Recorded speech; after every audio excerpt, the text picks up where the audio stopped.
I'd like to talk a little bit about a saint that is of great significance in the history of the Catholic Church and has made a tremendous impact on the Church in various different ways.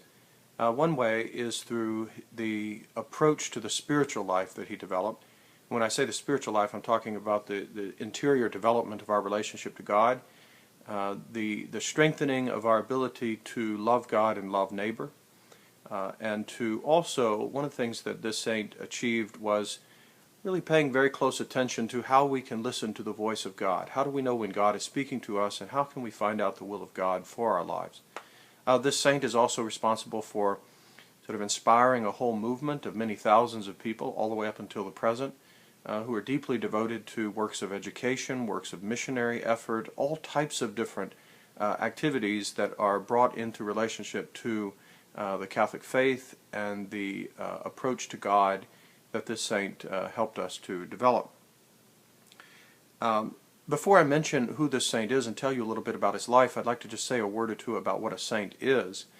In the Bible, a saint, the word saint is used a number of times. It simply refers to a holy person. In the New Testament, theologically, a saint is someone who is brought into relationship with Jesus Christ. They are forgiven of their sins, and they are set on a course toward union with God in the happiness of heaven. Now, of course, from a biblical standpoint, in this life, we are in the process of journeying toward God, and we're journeying toward our salvation.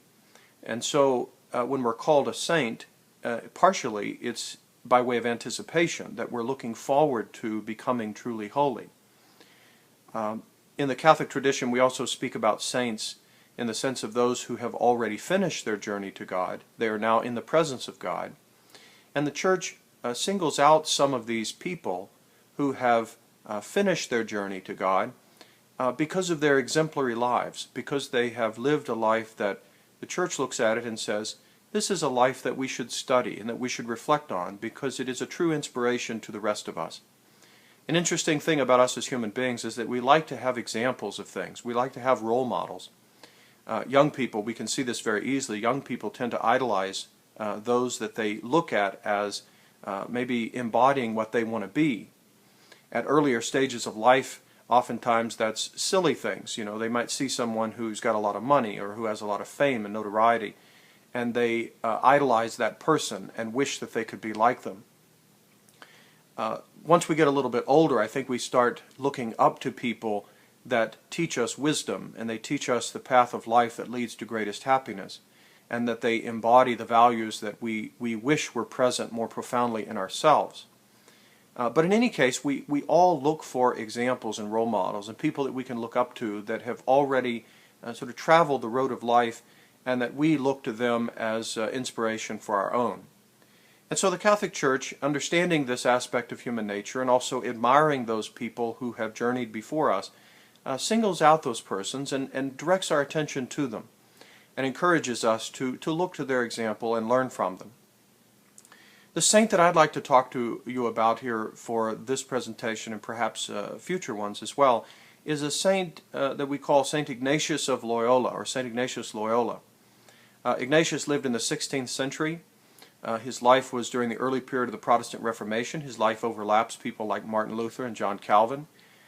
He was from what we would call modern-day Spain. He was Basque, so he was from a town up in the northeast part of modern Spain, on the west side of the Pyrenees Mountains there in France, and spilling over there into eastern Spain. And St. Ignatius, as a young man, as he describes in his autobiography, which is a very short work that was dictated to one of his close companions and friends, in his autobiography, he essentially skips over the first 30 years of his life, saying that they were really wasted years, that there wasn't a whole lot that he wanted to comment on from those years. We know from those brief comments that he makes in the autobiography, as well as his comments that he makes to others during the course of his life, that he really spent those years pursuing a kind of romantic dream. The romantic dream in his day, as you might see in parody form in the famous book Don Quixote, a collection of stories that are parodies of the medieval knight the knight in shining armor that goes and solves problems and defeats enemies and rescues the damsel in distress. That parody is reflecting something that was truly part of the culture and part of the mindset of the people of St. Ignatius's day. Ignatius loved to read romance novels, we would call them today, or stories of chivalry and knights in shining armor. Amadis of Gaul was one of those books that are still available today that tell these fantastic stories of intrigue and fortune and fame and glory and like I say, chivalry. So St. Ignatius was very much enraptured by this idea.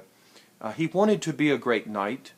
Unfortunately, he lived in a day, from his early standpoint, he lived in a day in which he really couldn't achieve that kind of glory. There wasn't enough military conflict in order for him to become a great hero. We do know, of course, that one great event in his life was one in which he tried to be a man of great achievement on the battlefront. And in that case, a relatively insignificant battle, Ignatius experienced a tremendous wound. A cannonball landed near his leg and nearly destroyed his leg. That was going to be an important turning point in his life. But up until that point, he essentially lived a life trying to achieve that dream that he had. Presumably multiple relationships with different women. Presumably, very much concerned about his own appearance and looking as if he was, were a man of great achievement or chivalry or knighthood or those kinds of things. But Ignatius, as I said, found himself in a battle in the city of Pamplona in Spain, fighting against the French, a doomed battle, and he insisted on staying there till the bitter end. And a cannonball landed near his leg, nearly blew his leg off practically, and or destroyed it significantly. And so he was taken back to his family castle, the Loyola castle in northeastern Spain, probably 70 or 80 miles or so from Pamplona, and there to either recover or to die. And of course in the 16th century you couldn't be sure at all of a person's recovery of an injury like that. So they set his leg, and there he stayed for several months recovering from the battle, the wounds that he experienced at the battle in Pamplona. While he was there on that bed, recovering at his home, Ignatius, as he began to recover, looked for things to read. They didn't have the kinds of entertainment that we have, and so he wanted things to read, and his first wish, of course, is that he would have books to read that would inspire his imagination and help him to get his mind off of what he was experiencing, and that he could sort of use his imagination to enter into the kind of world that he wanted to be in, which was this knightly world in which he was doing the wonderful things that he thought would be fulfilling to him. But they didn't have any of those kinds of books around. There weren't a lot of books at the castle. They went around to neighboring places and tried to find books that he could read, and they came across two books in particular that Ignatius read. One of them was a book called The Life of Christ by Ludolf of Saxony. The Life of Christ was a brilliantly illustrated book. You can look it up online and you can see pictures of pages in the book. Very colorful, bright blue colors, red colors, and so on. And it would have a story from the life of Jesus along with this beautiful illustration next to it. St. Ignatius was a man of imagination. He loved to picture things and imagine himself in stories. And so as he read The Life of Christ by Ludolf of Saxony, he found himself deeply inspired to enter into the story. He also read a book called The Golden Legend. The Golden Legend was a work that summarized the lives of various saints. And the stories were told perhaps in embellished ways and very spectacular ways. And so when Ignatius read these stories of these heroic saints that did these incredible feats, these incredible things of walking great distances barefoot, all kinds of martyrdom and suffering that they endured, Ignatius was inspired to wonder in his own mind, could he do something like that himself? Could he be great like that as well? Could he devote himself so much to his cause that he could experience such suffering and do such heroic acts? So while Ignatius was on his recovery bed, he spent a lot of time thinking and imagining and wondering, inspired by the lives of the saints and by the life of Jesus. He would find himself, according to his testimony, he would find himself, on the one hand, thinking about these stories, and then on the other hand, he would drift off into daydreaming or night dreaming about maybe some other kind of path in life. He imagined himself going the way of a knight, and he imagined in particular one woman that he had some feelings toward, that he said was that he could not have a relationship with, perhaps someone that was already married, or perhaps someone who was of such a social position that he couldn't possibly expect to marry her or have her for himself. So he was thinking about her, and he would find himself going off into these long periods of time of reflection and imagination on that experience. But then on the other hand, he would turn to the life of Jesus, and he would turn to the lives of the saints, and he would find himself imagining being in those stories and experiencing them. And he noticed something after a while about himself as he went through these experiences. What he noticed is that the more he thought about these two different kinds of experiences, one earthly fame and success and pleasure, and on the other hand, serving God, or entering into the life of Jesus, or being like one of the saints. And he found something very peculiar about these two experiences. On the one hand, he found that when he would daydream and reflect on and imagine himself in the knight in shining armor type of circumstance, he found that it was very exhilarating while he was thinking about it. But when he finished thinking about it and finished his imaginative experience, he found himself what he describes as desolate. He found himself empty or barren on the inside. In other words, it wasn't permanently fulfilling, or it didn't continue to attract him. There was a letdown whenever he continued reflecting on it. But then when he found himself thinking about being like one of the saints, doing something heroic for God and His kingdom, and being in the presence of Jesus, those kinds of things brought him a kind of fulfillment and a kind of peace on the inside and fulfillment that he was attracted to that it had an enduring and a lingering positive effect, whereas the other one left him, like I say, desolate.